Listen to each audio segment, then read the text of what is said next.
Hey, what's going on, guys? My name is Agent Psycho. This video is going to be on the SR-25 Sandfire review. Now, the SR-25 Sandfire is a GP rare variant, or the GP rare variant of the SR-25, which is a GP standard sniper rifle that you can unlock at private, or the rank of private. And the SR-25 Sandfire was my last review, so it only makes sense to move on to the GP rare variant of it, which is the Sandfire, obviously. So, without further ado, let's get started on the review.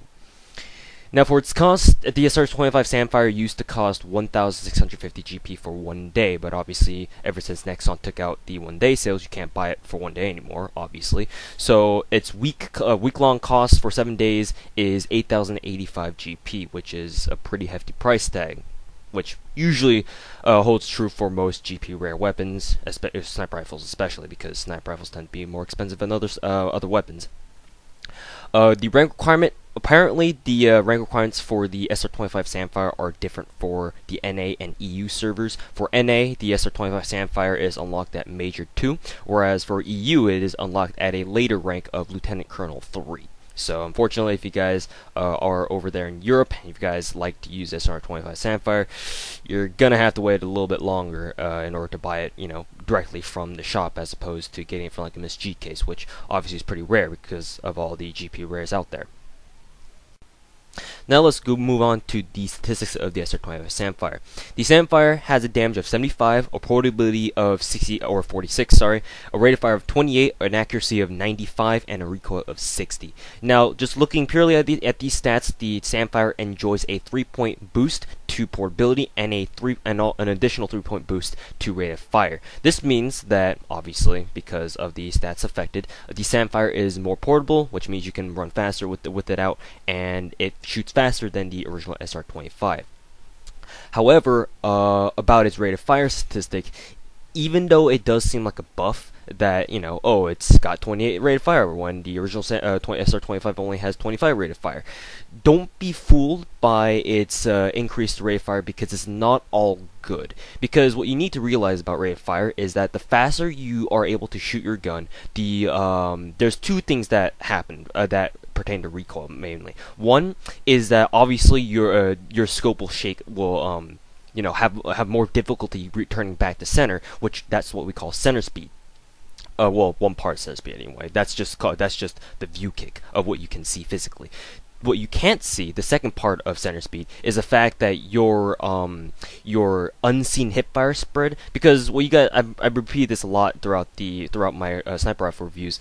But what you need to realize is that all your sniper rifles and combat arms have an invisible hipfire spread that you can't see, but it's still there. So when you shoot the Sandfire, or when you shoot the SR-25, the SR-25, because it had a rate of fire of 25, even though it shoots slower than its GP rare variant, the Sandfire, its center speed was still fast enough so that most of the vast majority of your bullets, if you were to go full auto while scoping in, would normally go where your scope would go. However, with the Sandfire, the center speed has been changed over the SR-25, so because of that, because it has a faster rate of fire, when you go full auto with the Sandfire, it'll actually start having a less, it'll start missing a lot more, because the center speed can't keep up with the Sandfire's increased rate of fire over the original SR-25. This means that it's less accurate when you go full auto with it, even though it's supposed to have the same accuracy. So I do warn you guys, if you guys are going to use a Sandfire, I do warn you that, you may want to control your rate of fire a lot more than you would on the SR-25, the original SR-25, because of that 3-point increase to rate of fire. Just because it can shoot faster doesn't mean you can shoot as accurately. As for other non-statistical aspects of the SR-25 Sandfire, the draw speed, ammunition count, and modification restrictions are all the same. The SR-25 Sandfire has roughly the same draw speed, even though to me it kind of seems slower because of the fact that it has a different draw animation. If you have the SR-25 and the Sandfire both equipped, and you just pull them out of your backpack, whatever, you'll see that the Sandfire actually has a different animation, that and a different reload animation, which kind of gives the illusion that it not only has a slower draw speed but also has a slower reload speed. Though I'm pretty sure this isn't the case. I'm pretty sure they're just the exact same. They just have a different animation, but you might have that kind of a placebo effect. Other than that, like I said, everything else should be the same. The ammunition count is the same at 10 rounds per magazine and 30 rounds in reserve, meaning they have 4 magazines total. And because the Sandfire is the GP rare variant of the SR-25, it keeps the same integrated suppressor as the original SR-25 Sandfire, or the original SR-25, my bad, has. So the only thing you can change about it, or the only thing you can modify on the Sandfire, just like the SR-25, is the modification, or the magazine modification, my bad. So there you go. Hello everyone, welcome back to the weapons testing for the SR-25 Sandfire. So as per usual, we're gonna go ahead and start out with the close range wall testing for the Hipfire. So here we go.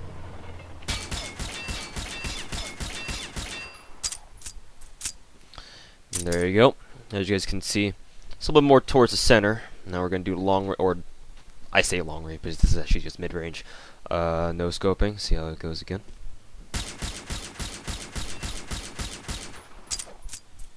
So clearly it follows the pattern of its original GPU standard variant, the SR-25, where the bullets tend to go towards the outer ring of its hipfire. And now this is the test to see the idle sway and the scope style and the scope and speed. So here we go. Scopes them very fast, as you guys can see, just like the original SR-25. And we'll put it on here, just let it drift around for a little bit so you guys can see the idle sway. And obviously, while we're observing the idle sway, you can clearly tell that the scope style is just like the other ones, the standard L96 style 4X green crosshair scope. And as you guys can tell, the idle sway it sways slowly, but as with most sniper rifles anyway, but it does have a pretty large side-to-side overall sway. So again, it's one of the things, just like the original SR-25, that you just need to watch out for if you like to camp with this weapon. Because if you camp with this weapon and you hard scope with it for a long time, sometimes the idle sway can get to you, because the idle sway might make you miss a couple shots here and there. Alright, so here comes the damage testing of the SR-25 Sandfire. Technically speaking, the SR-25 Sandfire did not get any increase to damage over the original SR-25, so there really shouldn't be any difference in the damage testing, but again, you never know. I mean, damage testing is really random a lot of time anyway. So, on the left we got Vinwin, who's got a recon vest. 27. Here we got Looser, who's got the heavy vest, I believe. 45, as we expected. And we got Siswile, who's got the medium vest, which is default vest. 32. So, it's all kind of comes out to normal. Let's go ahead and...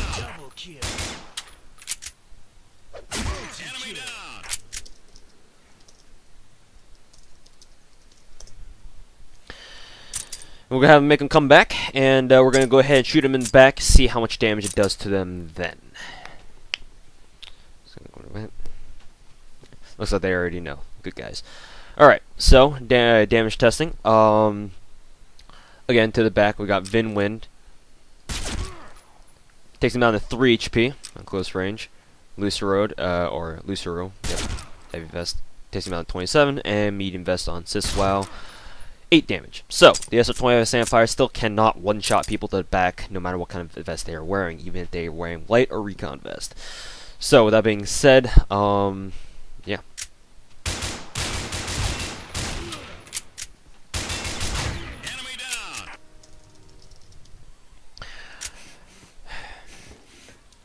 Alright, we are back. I've come back from customizing my SR-25 Sandfire.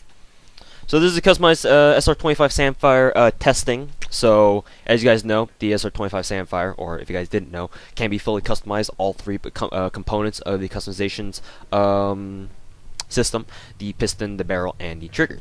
So we're going to be testing out the rate of fire here. So here we go.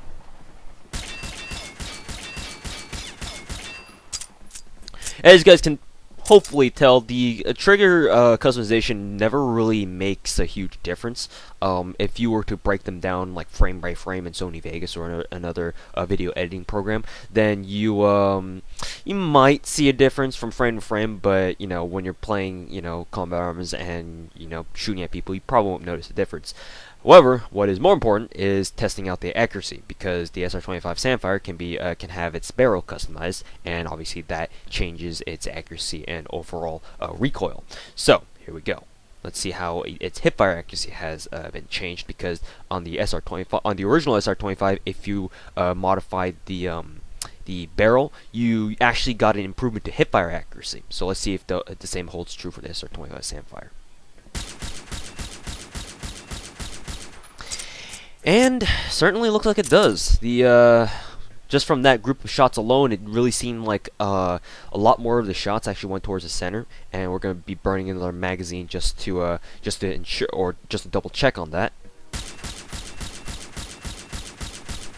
So that magazine didn't really follow true, because a lot of the shots went kind of upwards, rightish, towards the outer ring of the Hipfire Spread. So unfortunately, that doesn't really hold true.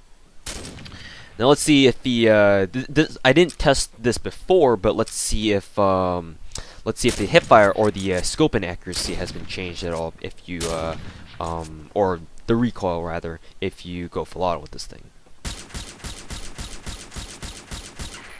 Doesn't really seem like it. Feels like it was the same. Again, you can feel free to disagree with me if you guys are avid users of this SR-25 Sandfire. But the in-scope recoil doesn't seem like it's been changed too much. Let's go ahead and suicide so I can do damage testing. Really?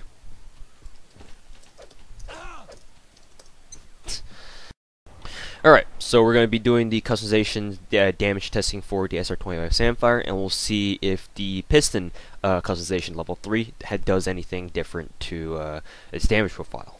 So again, Vinwood's got the recon vest, aka light vest. 24. Okay.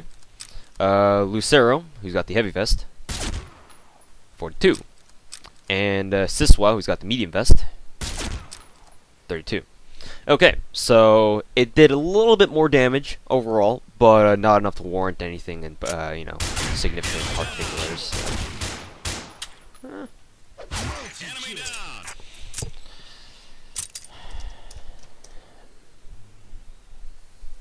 So we'll wait for him to spawn again, and then we're going to come back, or we're going to wait for him to spawn, and then we're going to shoot him back, see how much damage it does to the back now. Last time when we did the SR-25 Sandfire testing, it didn't really... In fact, the SR-25 did less damage when we shot people to the back. So let's see if the Sandfire holds true at all. Okay, so the SR-25 Sandfire apparently one-shots recon and light vest to the back if you customize it. Didn't really do much to heavy vest. And light vest dealt a lot more damage. So just from this test alone, I guess you can assume that you can actually one-shot people to the back of light vesters and recon vesters at close range. Obviously, I don't really know if this holds true for long range.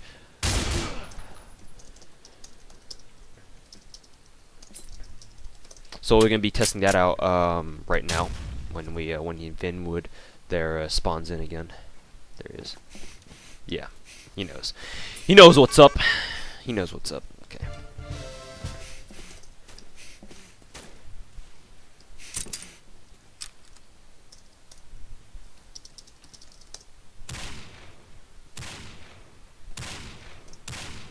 Alright, so this is going to be cross junk fleet, and we're going to see if we can one-shot Vinwind from here with the customized SR-25 Sandfire.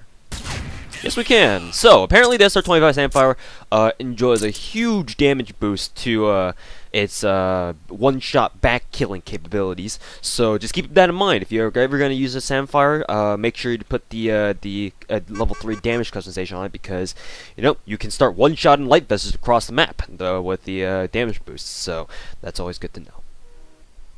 As for any additional quirks with the SR-25 Sandfire, I don't really think there is any additional quirks, so to say, with the Sandfire. The only thing that I can think of that might qualify is the fact that, like I mentioned before, the SR-25 Sandfire retains the same amount of center speed as its original, or the GP standard variant SR-25 center speed. So, like I said, just to reiterate, that basically means that you fire with the SR-25 Sandfire's faster rate of fire. You can fire faster, obviously, but you'll be shooting less accurately at that max fire rate because the center speed just can't catch up quite as fast as a normal SR-25 would. So other than that, the Sandfire doesn't really have any other additional quirks other than the fact that it's got a different reload animation and a draw animation, but no one really cares about that.